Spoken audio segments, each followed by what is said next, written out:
इस बहुत ही अमेजिंग कहानी की शुरुआत होती है मू योंग नाम के एक वॉरियर को दिखाते हुए, जो अपने किंगडम का सेनापति था और सभी सैनिकों को ट्रेनिंग देता था। इस समय मू योंग अपने किंगडम के उस प्लेस पर खड़ा होता है जहाँ हर एक योद्धा की तलवार मौजूद थी जो जंग में अपनी जान गंवा बैठे। ये सारे योद्धा बहुत ही ज्यादा बहादुर थे और उन्होंने अपने किंगडम को बचाने के लिए अपनी कुर्बानी दी। उन सभी को इस सम्मान देने के लिए उन सभी की तलवार यहाँ पर रखी जाती। मू योंग दरअसल इस पूरे साम्राज्य के राजा का एक अडॉप्टेड सन होता है। यानी मू योंग भले ही राजा का असली बेटा नहीं था, लेकिन उसने अपने बेटे होने के सारे फर्ज निभाए हैं। उसने बहुत ही कम एज में पूरे सत्ता को संभालना स्टार्ट कर दिया और यहाँ फाइटिंग और तलवारबाजी में वो काफी बेहतर हो जाता है। मू योंग यही कोशिश करता कि उसके किंगडम को किसी भी हालत में दुश्मनों के हाथ ना पड़ने दिया जाए। अब थोड़ी देर के अंदर उस जगह पर राजा की असली बेटी, जिसका नाम येन होता है, वो पहुंच गई और मू योंग को जंग के बारे में बताने लगी। येन तो मू योंग को ये साफ साफ कह देती है कि दुश्मनी देश हम पर हमला करना चाहते हैं। अगर हमने ठीक से प्लान बनाकर हमला नहीं किया तो दुश्मन जीत सकते हैं। मू योंग को अपनी जिम्मेदारियां भली भांति पता थी, इसीलिए वो येन के साथ निकल पड़ता है अपने सैनिकों को लेकर बड़ी सी जंग में शामिल होने के लिए। दुश्मन देश के भी काफी सारे सैनिक बैटल ग्राउंड में उतर चुके थे। दोनों तरफ से हमले हो रहे होते हैं जिसमें कि कई सोल्जर्स भी मारे जा रहे थे। बट अब जिसका डर था वही हुआ। किंगडम के राजा इतना ज्यादा घायल हो जाते हैं कि उन्हें एक तीर भी आकर लग गया था। सारे सैनिक उन्हें प्रोटेक्ट करते हैं और उन्हें जल्द से जल्द महल में लेकर आया गया। राजा इतना ज्यादा घायल हो चुके होते हैं कि उन्हें समझ में आ चुका था कि वो नहीं बचने वाले, वो कुछ समय के अंदर मर ही जाएंगे। इसीलिए अब उनके बाद उन्हें अपना एक नया उत्तराधिकारी चुनना पड़ेगा जो इस पूरे साम्राज्य को संभालेगा। यानी वो अपनी थ्रोन किसी और को देना चाहते थे।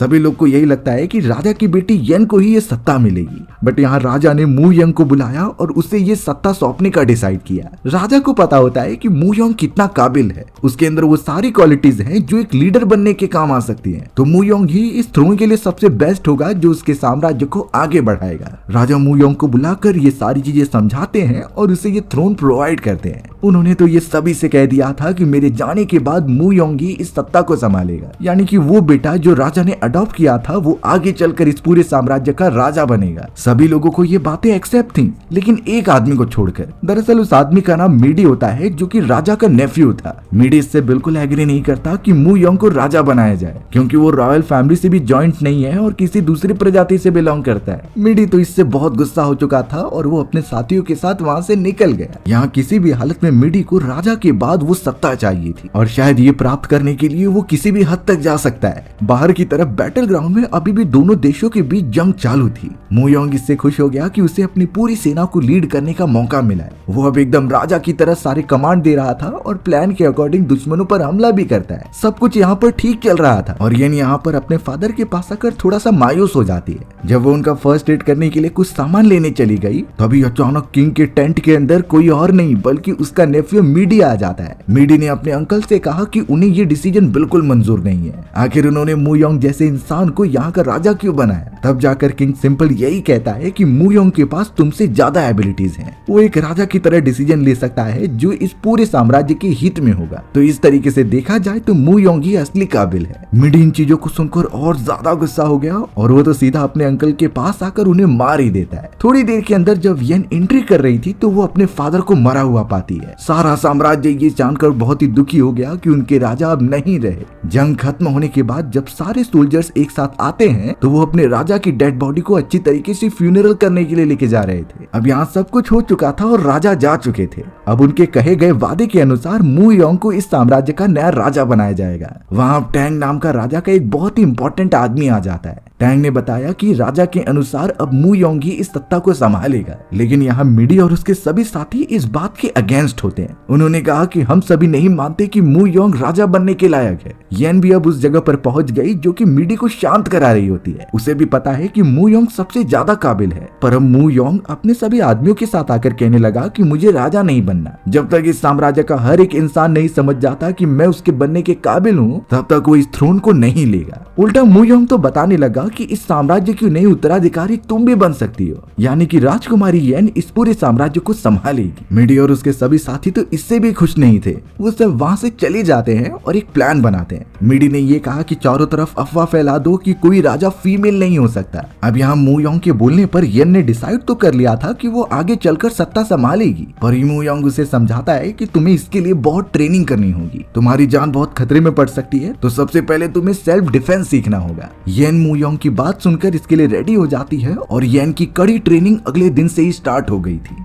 येन को तो अब यहाँ पर मू योंग के कहने पर कई सारे लेवल्स की ट्रेनिंग दी जाती है जिससे वो एक अच्छी फाइटर बन सके। दरअसल ये सारे मेंबर्स मेल सोल्जर्स के लिए बनाए गए थे, लेकिन अगर येन को थ्रोन संभालना है तो ये चीजें करनी ही होंगी। उसे ये सारे लेवल पार करके अपने आप को प्रूव करना होगा कि वो इस पूरे साम्राज्य के लीडर बनने के लायक है। येन को शुरुआत में बहुत प्रॉब्लम हो रही थी और वो हर एक लेवल में मार खा रही होती है, बट धीरे धीरे उसने इम्प्रूव करना स्टार्ट किया। मू योंग को ये पहले से ही पता चल चुका होता है कि भले ही येन के अंदर ज्यादा ताकत नहीं है, लेकिन उसके अंदर टेक्निक मौजूद थी जो एक योद्धा के लिए सबसे बेस्ट वेपन होती है। हमें तो दूसरी तरफ पता चला कि मिडी और कुछ लोग उसके ऊपर नजर रख रहे हैं, यानी वो पीठ पीछे कुछ प्लान कर रहे हैं जिससे कि वो साम्राज्य का कंट्रोल अपने हाथों में ले। मू योंग अब येन को समझाता है कि तुम्हारी रॉयल फैमिली से अब सिर्फ तुम ही बची हुई हो, तो तुम्हें अपना वंश आगे बढ़ाना चाहिए और एक अच्छा लीडर बनना चाहिए। मू योंग की बातें सुनकर येन भी ये समझ गई कि उसे कड़ी मेहनत करनी होगी, ये छोटी मोटी चीजों से कुछ भी नहीं होने वाला। एक दिन जब सारे सोल्जर्स के सामने मू योंग येन से फाइट कर रहा था तो येन उसे कड़ी टक्कर दे रही थी। सभी लोग ये देखकर चौंक गए कि इतने कम समय में येन ने ये सारी चीजें कैसे सीखी।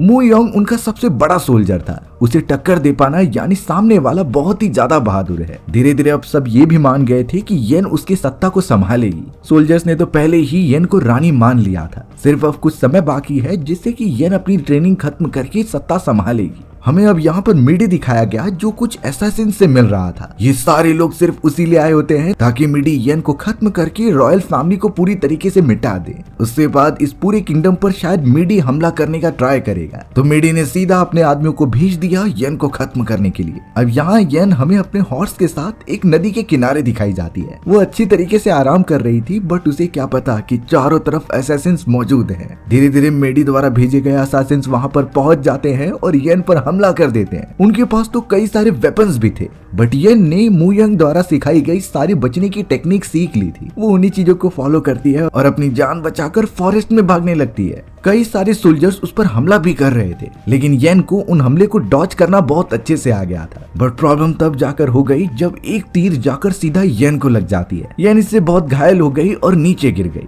अब लग रहा था कि वो सारे असैसिन येन को पकड़ लेंगे और उसे मार देंगे, पर तभी अचानक फॉरेस्ट में मौजूद कुछ हिडन ट्रैप्स बाहर आ जाते हैं जिसके अंदर सभी असैसिन फंसने लगे थे। उनमें से हर एक बहुत बुरी तरीके से मारा जाता है और देखने से लग रहा था कि किसी ने ये ऑन पर्पस किया है। थोड़ी देर के अंदर जब सभी असैसिन उस जाल में फंस चुके थे तो वहाँ चॉन नाम का एक आदमी आता है। चॉन ने तो सीधा घायल पड़ी हुई येन को उठाया और अपने हाइडिंग एरिया की तरफ लेकर जाने लगा। इसीलिए चॉन ने अलग टाइप की जड़ी बूटियां इकट्ठा की और अपने एक्सपीरियंस के हिसाब से उसे वो लगाना स्टार्ट कर दिया। देखते ही देखते येन का वो सारे घाव एकदम से भरने लग जाते हैं। फिलहाल येन उसी जगह पर आराम करते जा रही थी। कुछ देर बाद जब येन को होश आता है तो वो उस जगह को देखकर चौंक गई, क्योंकि वहाँ कई सारी अजीब तरीके की दवाइयाँ रखी गई थी जो ऑब्वियसली उसने डिस्कवर नहीं की होती। ये सारी चीजें देखने के बाद थोड़ी देर में ही वहाँ पर चॉन आ जाता है। चॉन ने येन को कहा कि तुम उन लोगों से बहुत बहादुरी से लड़ रही थी, लेकिन तुम्हें जो चोट लगी है उसे रिकवर होने में थोड़ा समय लगेगा। चॉन ने येन को सलाह दी कि जब तक तुम ठीक नहीं हो जाते यहीं रहो, कुछ ही हफ्तों में तुम्हारा घाव भर जाने की वजह से तुम जा सकती हो। येन को पता नहीं क्यों चॉन की बातें सही लग रही थी, इसीलिए वो थोड़े दिनों के लिए वहीं पर रुक जाती है। कुछ दिन बीतने के बाद येन और चॉन के बीच में काफी अंडरस्टैंडिंग हो गई थी। वो दोनों एक अच्छे दोस्त भी बन चुके होते हैं। चॉन तो अब यहाँ येन के बारे में सब कुछ जान लेता है कि वो किस किंगडम से बिलोंग करती है और आने वाले समय में वो उस किंगडम की रानी बनने वाली है। भले ही येन को सबसे ज्यादा चोट लगी है, बट उसके किंगडम वालों को उसकी सबसे ज्यादा जरूरत है। इसलिए चॉन ने येन को सब कुछ सलाह देना स्टार्ट कर दिया कि तुम ठीक होने से पहले ही वहाँ पर चले जाओ। पता नहीं वो सारे सिपाही क्या सोचते होंगे कि उनकी रानी कहाँ पर चली गई। येन की तबीयत अभी भी खराब थी, लेकिन वो चॉन की दी गई एडवाइस को फॉलो करती है और अगले दिन जाने के लिए वहाँ से रेडी हो जाती है। अब चॉन यहाँ पर येन को कुछ दिखाने के लिए टॉप वाले व्यू पर लेकर आता है जहाँ पूरी ग्रीनरी मौजूद थी। चॉन तो अब यहाँ येन को अपना एक बड़ा सपना बताता है कि सारे लोगों की मदद करने के बाद वो एक ऐसा हॉट एयर बलून बनाएगा जिसमें बैठकर वो पूरी दुनिया घूम सके। ये उसका ड्रीम है जो वो एंड में जाकर पूरा कर ही लेगा। येन भी जब चॉन के सपने को सुनती है तो वो काफी फैसिनेटिंग फील कर रही थी, क्योंकि पूरी दुनिया घूमना एक अमेजिंग बात है। चॉन येन को इस तरीके से समझा रहा था जैसे वो उसे पहले से जानता हो। येन भी अब धीरे धीरे समझ गई थी कि कहीं न कहीं वो चॉन को पसंद करने लगी है, लेकिन वो रानी बनने वाली है, उसे इन चीजों से दूर रहना होगा। सुबह होने पर तो पता चला कि चॉन येन को छोड़ने के लिए आया है एक ही हॉर्स पर बैठकर,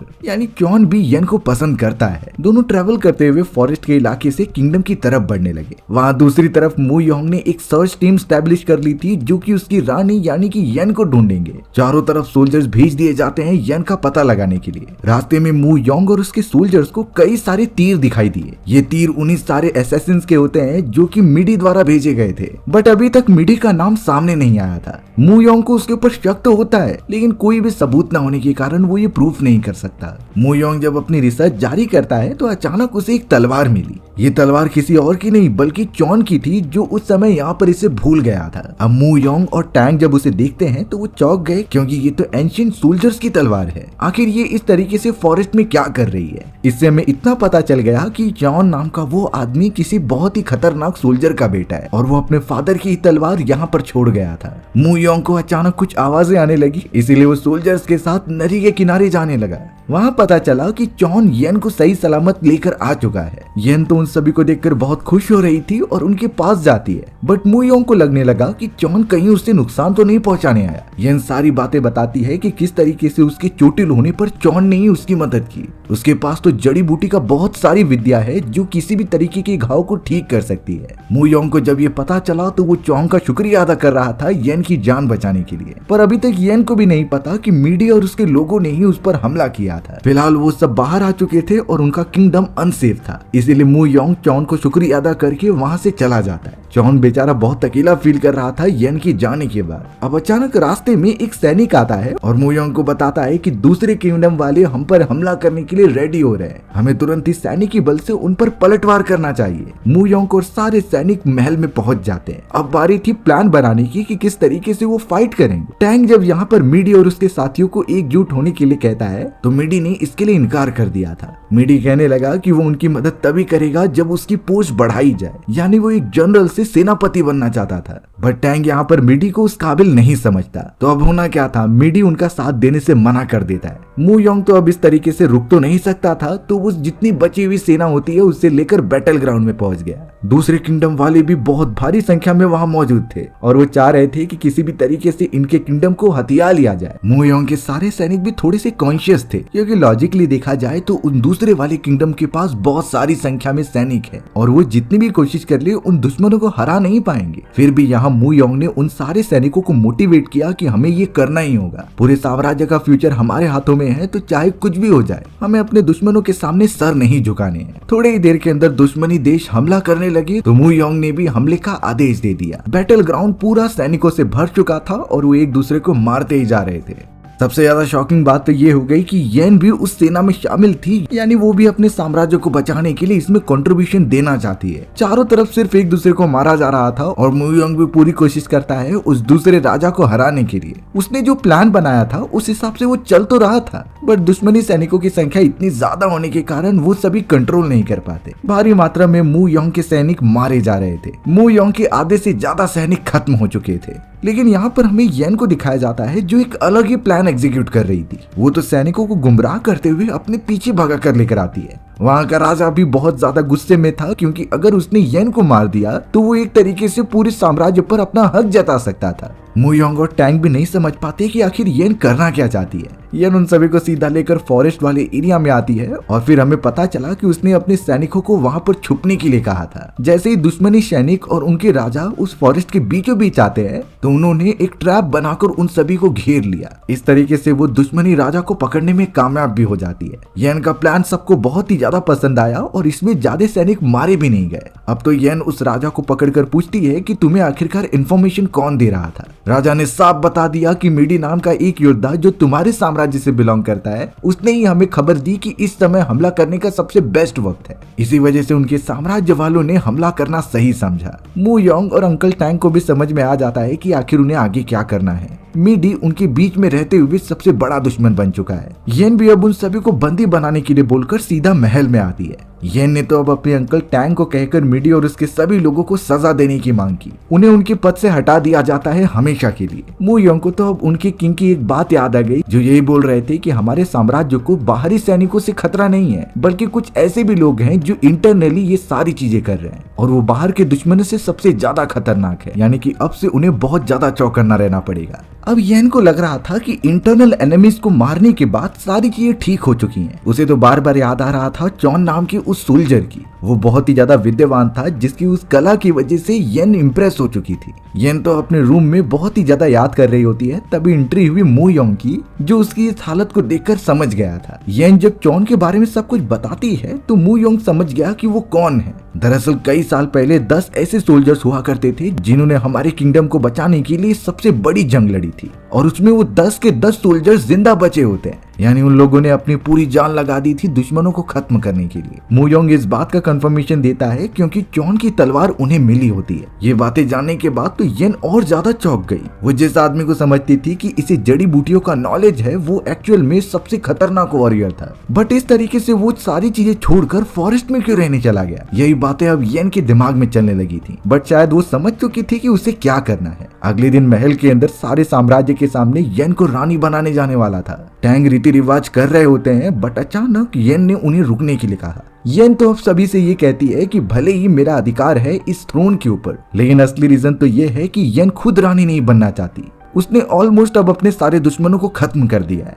और देखने से ऐसा नहीं लगता कि आने वाले सालों में कोई भी दुश्मन हम पर हमला करेगा। तो इसीलिए येन ये साम्राज्य उस व्यक्ति के हाथ में देने वाली है जो एक्चुअल में वो डिजर्विंग है, यानी कि मू योंग। मू योंग भी इन चीजों को सुनकर एकदम चौंक गया, लेकिन येन का डिसीजन फाइनल था। वो तो अपने अंकल टैंग को ये सब कुछ कह देती है कि थोड़े समय के अंदर वो चली जाएगी और इस साम्राज्य का नया राजा मू योंग बनेगा, जो आगे चलकर इसकी सत्ता संभालेगा। अंकल टैंग भी येन का इशारा समझ चुके थे। येन तो साम्राज्य को ही छोड़कर जाना चाहती थी एक घोड़े पर बैठकर। जब वो बैटल ग्राउंड में पहुंचती है तो मू योंग उसे सामने से रोककर पूछने लगा कि तुम ऐसा क्यों कर रही हो? ये तुम्हारे रॉयल फैमिली की आखिरी वंश हो सकता है जो कि साम्राज्य को संभालेगा। तुम्हें ये सारी चीजें बढ़ाने पर ध्यान देनी चाहिए। लेकिन येन यहाँ पर मू योंग को साफ कहती है कि वो अपने आगे की जिंदगी आराम से जीने जा रही है। येन उसके पास जा रही थी जिसे कि वो पसंद करती है, यानी कि चोंग, जो शायद उसका इंतजार कर रहा है। मू योंग तुरंत ही समझ गया कि ये किसके बारे में बोल रही है, और इसीलिए वो रोकता नहीं और येन तुरंत ही निकल पड़ती है फॉरेस्ट की तरफ। यानी अब मू योंग ही राजा के बाद नया राजा बनेगा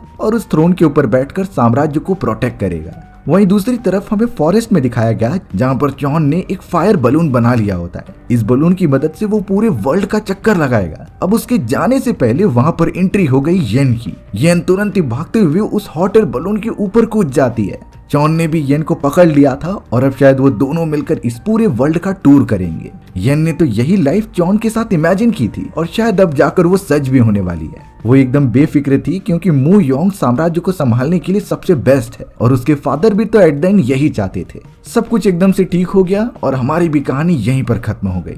सो व्यूअर्स, आपको ये स्टोरी कैसी लगी कमेंट सेक्शन में बताना भूलना मत। और अगर आपको मेरा एक्सप्लेनेशन 1% भी अच्छा लगा होगा ना, तो वीडियो को लाइक एंड चैनल को सब्सक्राइब जरूर कर देना। मिलते हैं इसी तरीके की मजेदार वीडियोस में, तब तक के लिए बाय बाय।